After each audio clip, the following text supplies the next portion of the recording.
Seorang gadis akhirnya kembali ke rumah orang tua kandungnya setelah bertahun-tahun tertukar sejak lahir, namun sejak awal ia menunjukkan sifat ambisius dan ingin menyingkirkan gadis lain yang selama 16 tahun telah hidup di tempatnya sebagai anak orang kaya.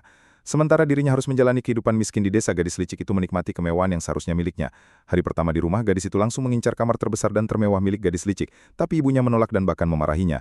Gadis itu membela diri menegaskan bahwa dialah korban sebenarnya, ia hidup susah sedangkan yang lain mencicipi kehidupan mewah karena tertukar. Ia meyakini bahwa Tuhan sudah menunjukkan belas kasih dengan mengembalikannya pada keluarga kandung.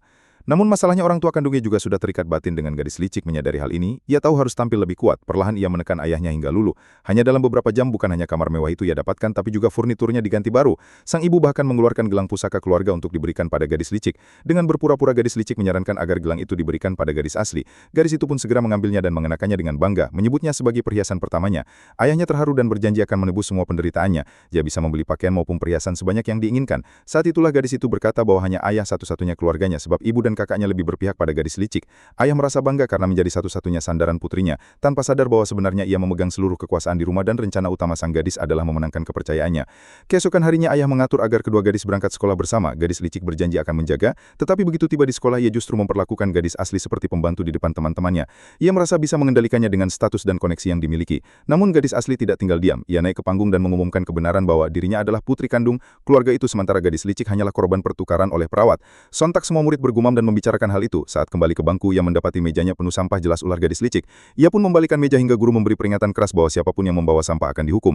Di jam istirahat, gadis licik menantangnya dengan sombong. Tak lama seorang teman memberitahu bahwa tunangannya memanggil. Meski merasa tidak nyaman, gadis asli tetap melangkah dengan percaya diri. Sang tunangan memperingatkan agar ia tidak lagi mengganggu gadis licik, namun gadis itu hanya menertawakan status sosial yang dianggapnya berlebihan. Sang tunangan naik pitam dan hendak melukainya, tetapi ia berhasil memelintir pergelangan tangannya. Kaget dengan kejadian itu, gadis licik hendak menyalahkannya, tetapi gadis asli berteriak menyuruhnya diam. Sang tunangan merasa malu. Gadis licik lalu berpura-pura jatuh dan karena emosi, tunangan itu malah menampar gadis asli 2 kali. Ia membalas tamparan itu duduk dengan tenang lalu melaporkan kepada kepala sekolah bahwa telah terjadi perkelahian. Orang tua pun dipanggil. Ibu sang tunangan datang meminta maaf dan khawatir akan luka yang dialami gadis asli. Begitu tahu kondisinya tidak parah, ia lega dan berjanji menghukum anaknya di rumah. Tak lama ibu dan kakak gadis asli datang, tetapi perhatian mereka lebih tertuju pada gadis licik. Melihat luka di wajahnya, sebelum mereka sempat bicara, gadis licik lebih dulu memainkan peran sebagai korban. Tunangannya langsung membela. Kakak gadis asli marah besar setelah tahu gadis licik ditampar. Namun ibunya menegurnya, pertanyakan mengapa ia bersaing demi pria yang jelas-jelas membela gadis licik. Akibatnya gadis licik dan tunangannya semakin percaya diri dan sombong.